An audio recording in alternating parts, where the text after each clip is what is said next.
Hi, I'm Melvyn, and welcome to the Creative Influencer Show. In today's episode, we're going to be talking about design thinking in action.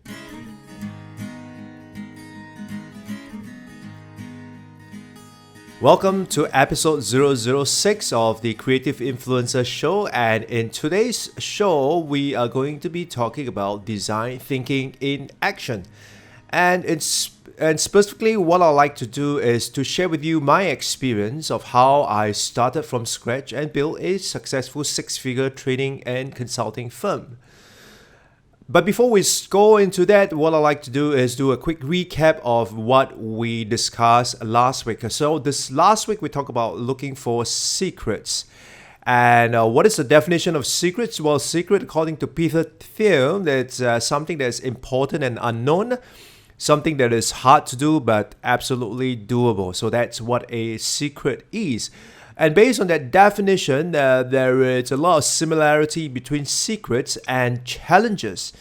Well, if you think about it, a challenge is an obstacle when overcome will bring you to the next level. So in other words, a challenge is a secret.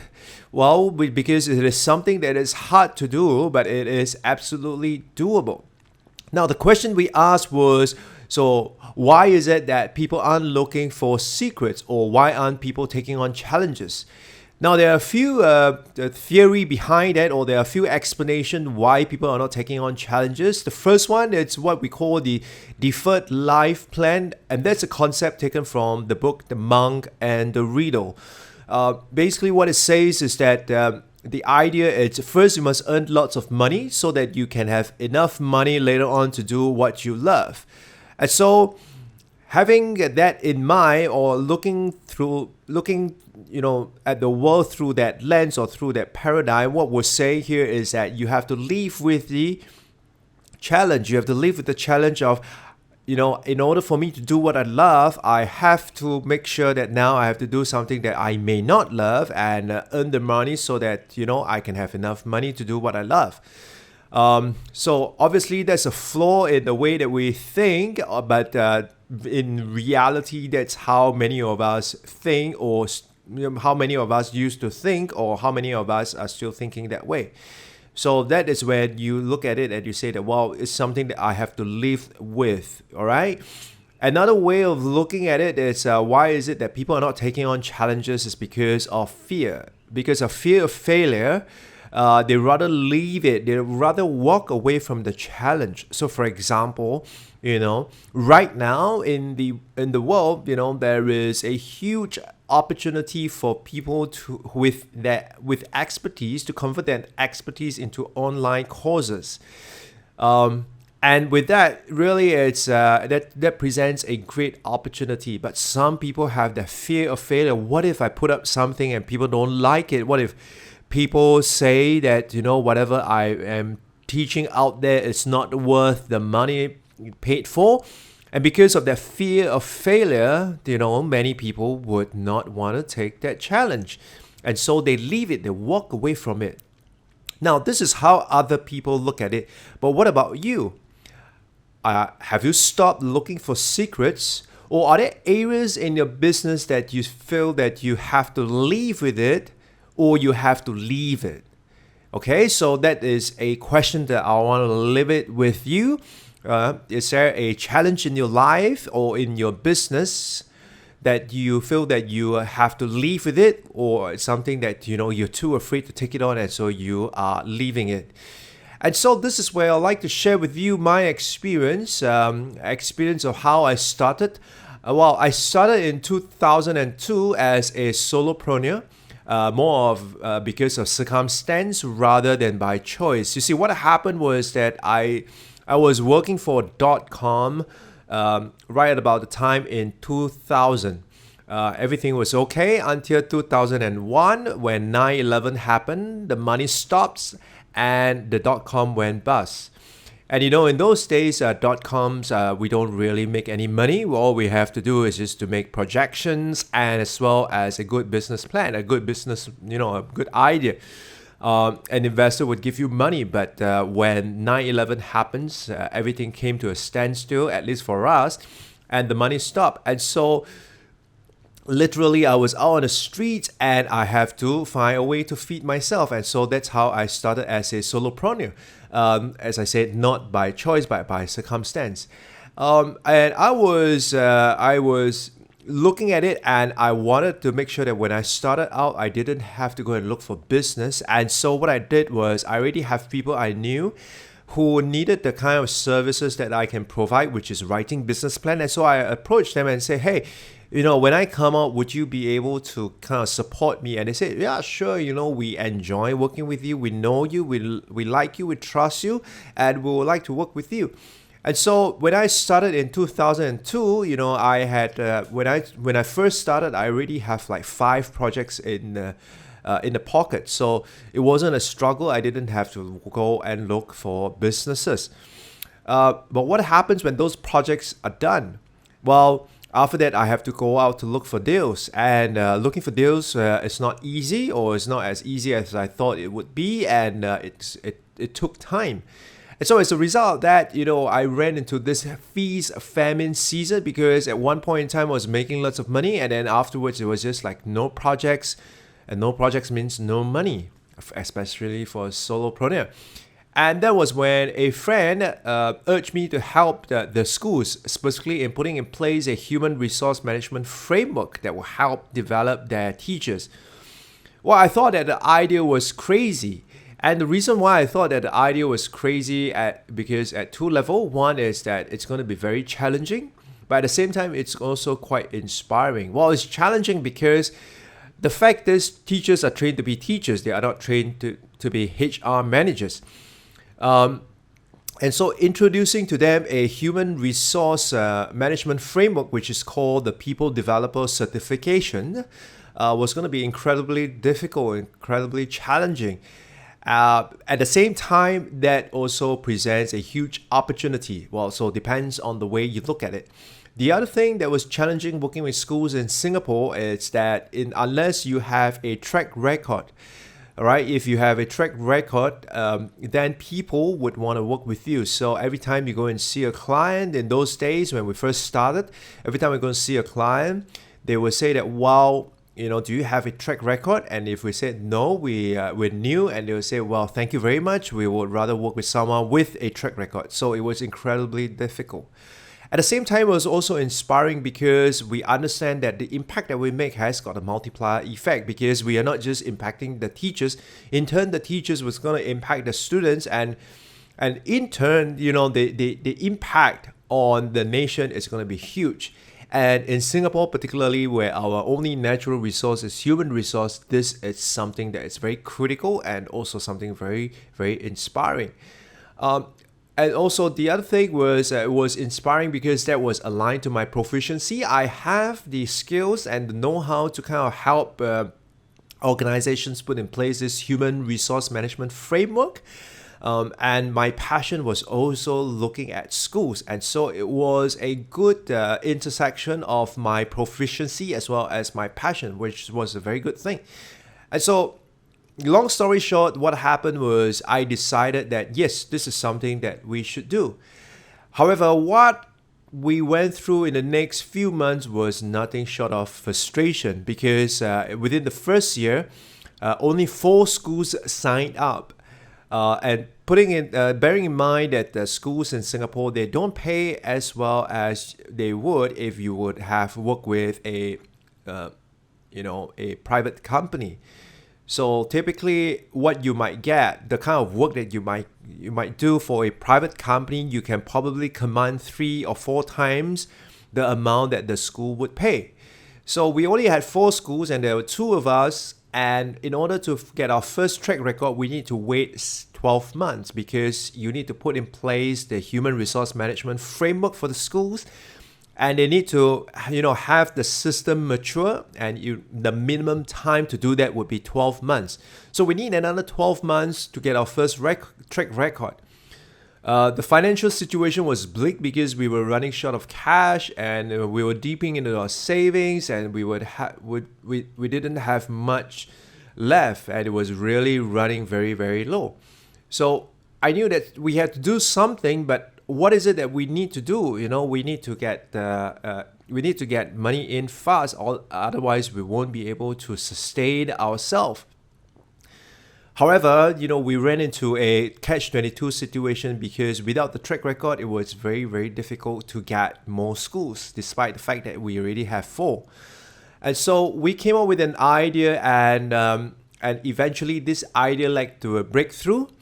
So what we did was we applied the 5 steps in design thinking. We didn't know it was called design thinking back in those days, but we did those 5 steps. And I'll share with you what those 5 steps are in a while's time. And so what we did was we applied those 5 steps in design thinking. And what happened next was we managed to sign on 18 schools. 18 schools, 18 schools in 6 months. And if you do the math, that is about 350% increase year on year. And so that led us to a breakthrough, and that was what made us really, really successful. And that's how we were able to build that 6-figure training and consulting firm in a very short period of time. So you might be wondering, what are these 5 steps? So let us break it down, these 5 steps for you. Well, the 5 steps of design thinking in action, what I'd like you to think of the 5 steps as the acronym CLIPS, CLIPS, CLIPS. And so what are the 5 steps? The first one is basically identify the challenge. And so what we did was that we identified what was the challenge that we were facing. Well, A, money were running short. B, we needed to get more schools to sign up. But in order to get more schools to sign up, we need a track record, which we didn't have. And so that was pretty much the challenge. So the first step is to identify what is the challenge. And so again, back to why are people not taking on challenges? Well, it could be because, one, people might leave with it and say that, well, this is the way it is. We just have to go out and get a track record. We just have to sit out and wait out this 12 months and get a track record. So people could leave with it. Or people could leave it and say, this is not the industry, this is not the market that I want to pursue because it's just not worth it. And so they leave it. Right? Either they think that it's not worth it, or perhaps more accurate is they're afraid of failure. What we did was that we decided to take the challenge head on. Frankly, it wasn't by choice, it was more again by circumstance. And so we knew that we had to take this challenge head on and we need to resolve it. Now, once we understood the challenge and we say that yes, it's not something that we want to leave with it, and it's not something that we want to walk away. We want to take it head on. So what is the next step? The next step is learn about the challenge. So that's L, learn about the challenge. So when we learn about the challenge, one of the things that we did was we did 2 things. One was, as we kind of analyzed the situation, we understood that when in consulting business, it's really a people business.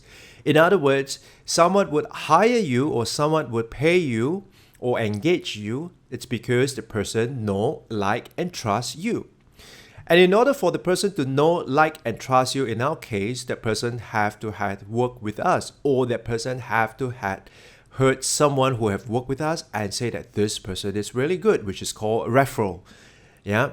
However, the thing was that we didn't have both because we didn't have a track record. It was not possible for us, or it was very difficult for us to get a referral.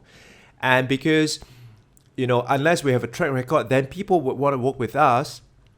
People didn't have a chance, the schools didn't have a chance to see our work. So how would they know, let alone like or trust us? And so when we learn about the challenge, we also, the other aspect of it is we try to learn what is the pain points of the schools. And what we did was we found that the pain points of the school was this. Now, it's schools in Singapore, every 6 to 7 years, the schools will go through an external validation. What is this? This is actually the Ministry of Education coming down to the schools, and they will look at the schools, check against a list of items and validate whether the school has achieved a certain level of excellence. This is pretty much using the lean manufacturing method, known as the PDCA, Plan, Do, Check, Act, or it was at a point in time when this thing first started, it was licensing the RADA logic from EFQM. RADA stands for Results, Approach, Deployment, Assessment, and Review. So the interesting thing was that when we learned about the challenge, we learned that the schools have these pain points. You see, their bosses, which is the Ministry of Education, will validate them. And they will validate them against this tool called the RADA logic. Now, the issue is that the people in the schools are not trained in the RADA logic, or even if they are trained, they are not experts in those areas. So it's like you are going for an audition for tennis, but what you are trained in is you're trained in playing the trombone. Now, not only are you not trained in tennis, you are also expected to know the requirements, which obviously you do not know if you have never played tennis before.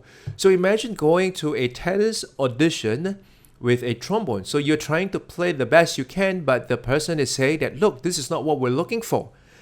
And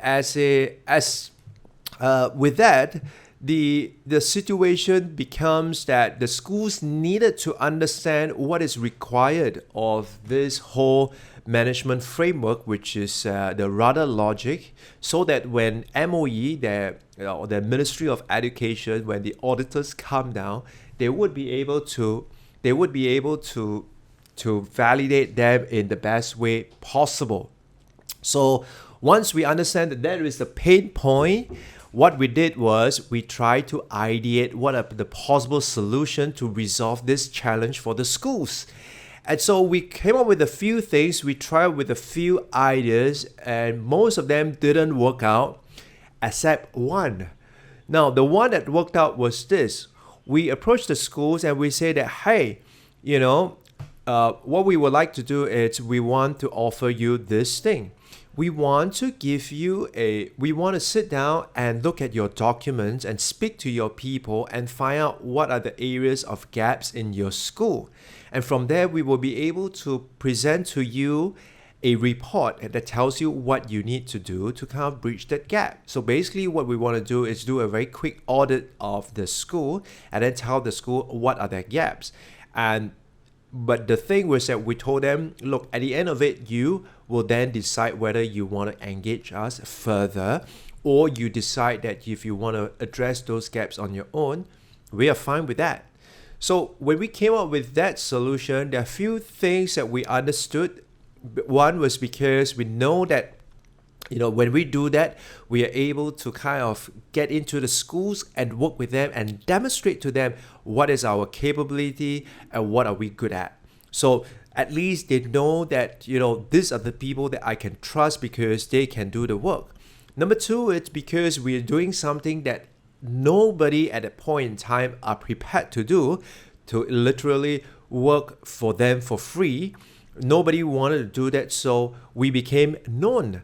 We became one of the only consulting firm in Singapore providing such a service for free. And so we became known. And as we worked with them, we were able to build relationship with their school principals as well as with their school core team members. Again, as I said, consulting, it's very much a relationship business. So once they have worked with us, they like us, they know us, and when we deliver, they trust us. That is when we were able to make that marked impression on them.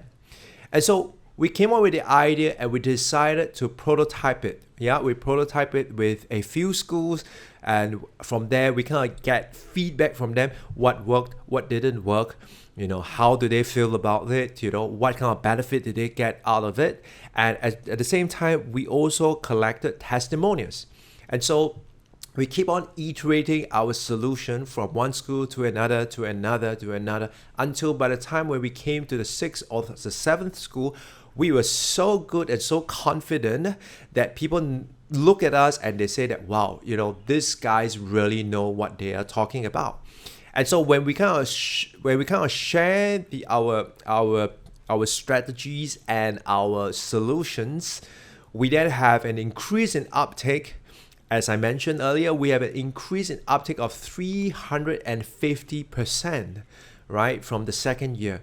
So from 4 schools, we went to 18 schools, and that was done all within 6 months. And so here's what I'd like you to do. Now that you have seen how we've taken design thinking, not just in an abstract or theoretical form, what I've done here is to demonstrate to you how we have used design thinking in action and how we use that to kind of help us cross the first hurdle, the main hurdle of we do not have a track record. How do we get a track record? And how do we get people to know, like, and trust us? Yeah, and once we have done that using the design thinking process, and we've shown how we put that into action, you also see that the results that we got was not just increase in from 4 schools to 8 schools, but it was a tremendous, dramatic increase, geometrically increase, right, of a 350%. So what I'd like to have you do is ask yourself, how can you apply design thinking in your business? But more importantly, the first thing you like to do is to identify what is the challenge in your business.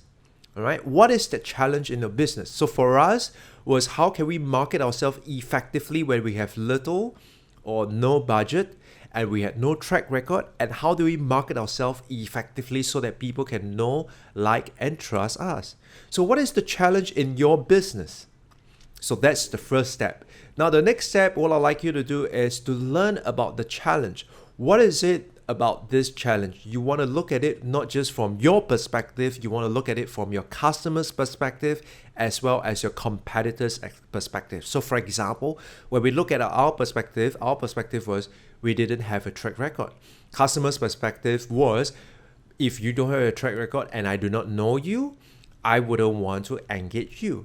And from the competitor's competitor's perspective, there's something that they would not do for free.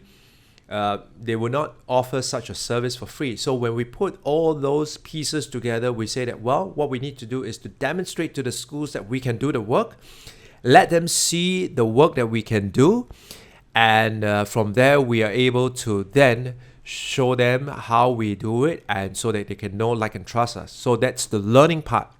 Third step, it's for you to ideate, to come up with ideas of how to solve the problems of your customers. So this is where you really need to brainstorm and look at all the different ideas. And then after that, to prototype your ideas, to test it out, right? To test it out before you kind of go full scale. And once you test it out, remember to collect feedback, incorporate those feedback, and refine your products or your solution. At the same time, collect testimonials. And then finally, you go out and you share and you sell your solutions. Because by that time, you will be able to know that this solution works, as well as you have testimonials to show and a track record to show. So friends, this is really design thinking in action. And I really urge you to first step to identify what is the challenge in your business. Yeah. And finally, on this, before we go, finally, what I'd like to do is to ask if you have joined the Creative Influencers community. If you have not, I urge you to go to melvyn.me. That is melvyn.me/newsletter. All right, /newsletter. So melvyn.me/newsletter. And join the Creative Influencers community, where I will share with you the mindset, the skill set, and the tool set that you need in order to put design thinking to work for your business. And once you sign up, immediately you will receive a copy of Design and Live the Life You Want, which is a manifesto that I've written based on my life experience. And so that's it for our show today, and I thank you so much for taking time to watch or to listen to our show. Once again, this is Melvyn, and I look forward to seeing you next week. in the Creative Influencers Show. Thank you and bye-bye.